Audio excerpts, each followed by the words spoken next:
మీరు బాస్ అన్న అధికారంతో ఇచ్చారనుకుంటే ఉద్యోగం లేదు. నా మీద ప్రేమతో ఇచ్చారనుకుంటే ప్రేమ లేదు.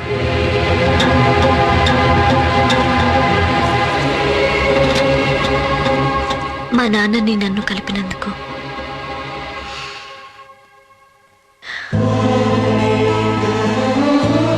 నేను పెళ్లి చేసుకుంటే మీరు సంతోషంగా ఉంటానన్నారు. మిమ్మల్ని మనసులో పెట్టుకుని నేను ఆ పని చేయలేను. నన్ను మర్చిపోను, నన్ను మర్చిపోను, నన్ను మర్చిపోను.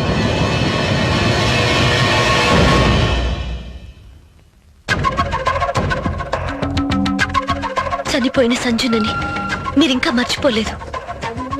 అంతే ప్రేమించాను మిమ్మల్ని. నేనెలా మర్చిపోగలను?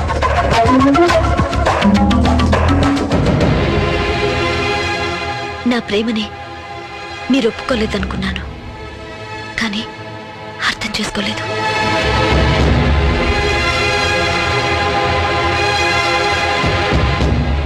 ఏదో ఒకరోజు మీరు మారతారనుకున్నాను, కానీ మారలేదు.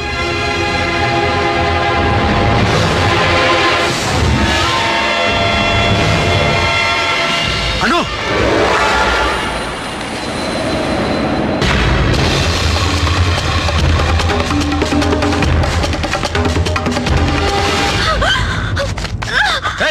పిచ్చకిందా నీకు? నీకేమన్నా అయితే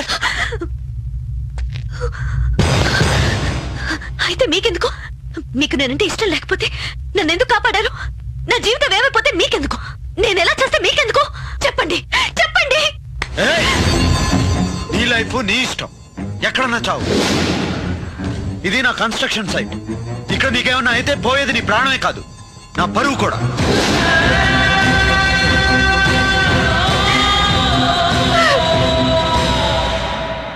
పాపం అను ఎందుకన్నా అలా ఏడిపించావు? తనే అడిగిందిరా మిమ్మల్ని ఎలా మర్చిపోగలనని. ఇప్పుడు మర్చిపోతుంది.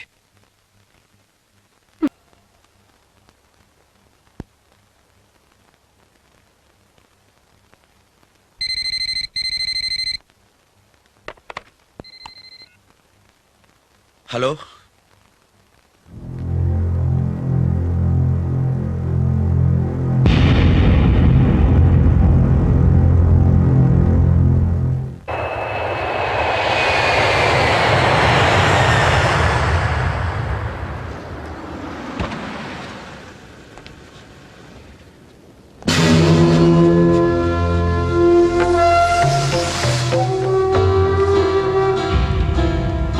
ఎలా అంకుల్?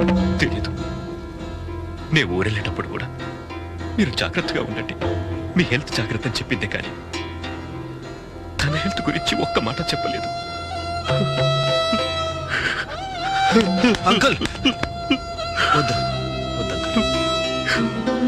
ఎంతసేపు నా బిజినెస్, నా అచీవ్మెంట్స్, నా సక్సెస్, నా ఫెయిల్యూర్స్ అన్నీ తనతో చెప్పానే కానీ నువ్వెలా ఉన్నావు సుమిత్ర అని ఒక్కరోజు కూడా అడగలేదయ్యా. గుండెల్లో బాధని కడుపులో దాచుకుని వెళ్ళిపోయింది. ఇంత రూత్లెస్ గా మనల్ని వదిలేసి ఎలా వెళ్ళిపోయారు అంకుల్ ఈ తల్లి కూతుళ్ళు? వీళ్ళు కాదయ్యా రూత్లెస్. వాడు సుమిత్ర బతకాలని చాలా ఆరాటపడింది. ఆఖరి క్షణం వరకు నేను చావను, నాకు కోరిక మిగిలిపోయింది అంటూనే ఉంది. నీకు అందుకి దగ్గర నుండి పెళ్లి చేయాలి అంటూనే కళ్ళు మూసింది.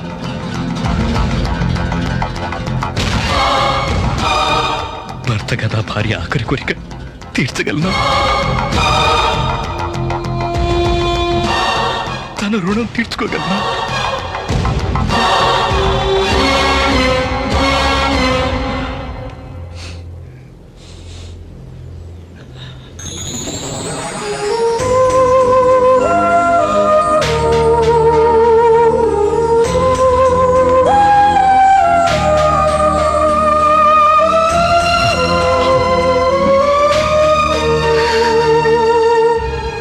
మీరు నాతో పాటు ఇండియా వచ్చేయండి. రానయ్య, ఇక్కడే ఉంటాను.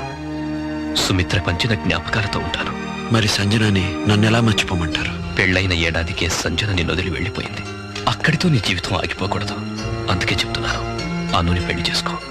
అను అంటే నాకు ఇష్టమే అంకల్, కానీ సంజనాని మనసులో పెట్టుకుని అను ప్రేమని యాక్సెప్ట్ చేయలేకపోతున్నాను.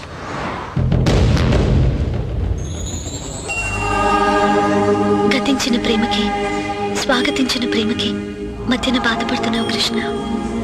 ఆ బాధ నేను చూడలేను. మా అమ్మ ఆఖరి కోరిక నా కోరిక ఒకటి. నా కోసం నన్ను మర్చిపో ప్లీజ్.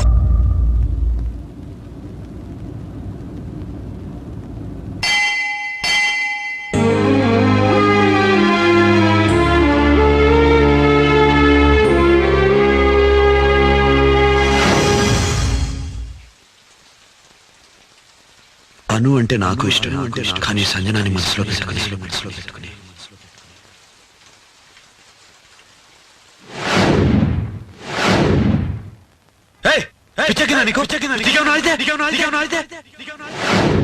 అనుకి ప్రేమ కావాలి. అనుని పెళ్లి చేసుకో. భర్త కదా భార్య ఆఖరి కోరిక తీర్చగలనా? అను అంటే నాకు ఇష్టం, కానీ సంజనాని మనసులో పెట్టుకుని నా కోసం నన్ను మర్చిపో.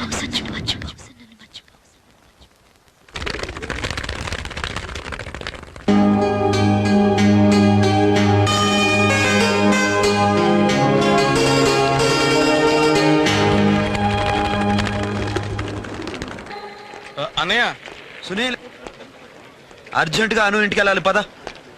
ఎందుకన్నయ్య? రేయ్, నా లైఫ్ బిజినెసే కాదు, అను అని అర్థమైందిరా. అదేంటో అన్నయ్య, నీకు దగ్గరైన వాళ్ళు అందరూ దూరం అయిపోతారు.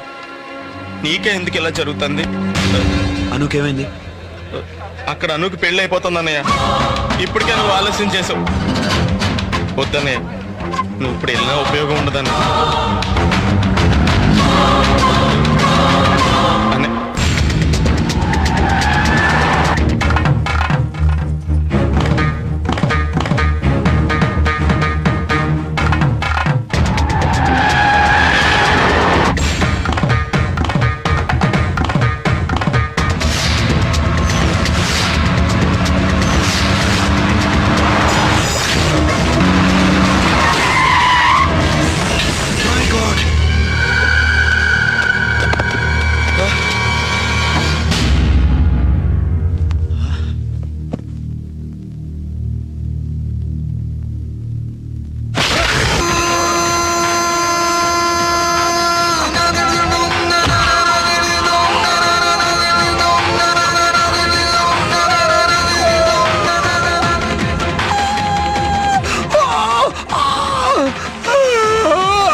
బాబు, ఏమైంది? అను లోపలికి వెళ్ళి తలుపేసుకుంది. ఏం అఘాయిత్యం చేసుకుంటుందో. అను, అను, అను!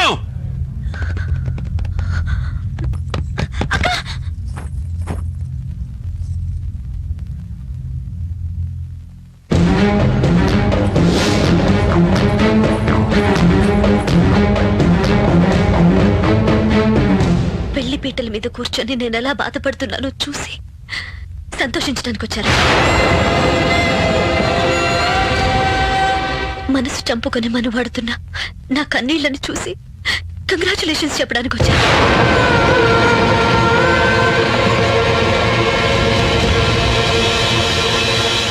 నిండు నూరేళ్లు చస్తూ బతకమని 4 అక్షింతలు వేసి నన్ను ఆశీర్వదించడానికి వచ్చారా? దగ్గరుండి మరీ నన్ను దూరంగా సాగనంపడానికి వచ్చారా? నా లైఫ్ లో సంజనాని ప్రేమించినంతగా ఎవరిని ప్రేమించలేననుకున్నాను. అంత ప్రేమ నీ మీద కూడా ఉందని తెలుసుకుని నీతో చెప్పడానికి వచ్చాను.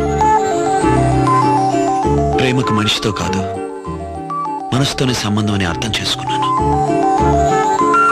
నీ మనసులో నేను ఉన్నానని తెలుసు, కావాలని దూరం చేసుకున్నాను.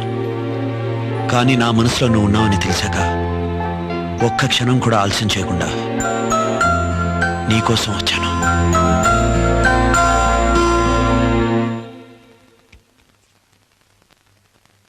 నువ్వు నాకు కావాలి. మలేషియాలో సుమిత్ర ఆంటీ చనిపోతూ కోరిన ఆఖరి కోరిక మన పెళ్లి జరగాలనే. ఆవిడ సాక్షిగా నువ్వు నాకు కావాలి.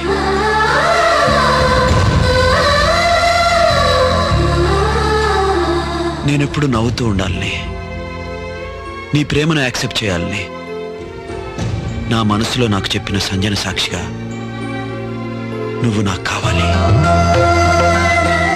సంజనాన్ని దూరం చేసి నా జీవితాన్ని సగంలో ఆపేసిన ఆ దేవుడు నీతో జీవితాన్ని పూర్తి చేయమన్నాడు. ఆ దేవుడి సాక్షిగా నువ్వు నాకు కావాలి. నీకు నా మీదున్న ప్రేమ సాక్షిగా నువ్వు నాకు కావాలి. అను,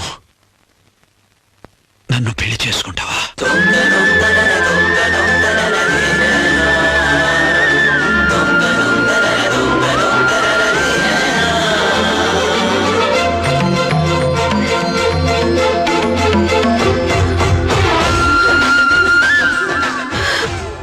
ఈ క్షణం కోసమే నేను బతుకున్నాను.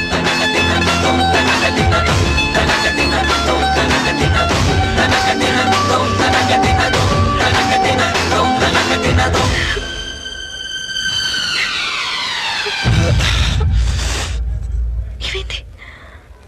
ఏం లేదు, ఏం లేదు.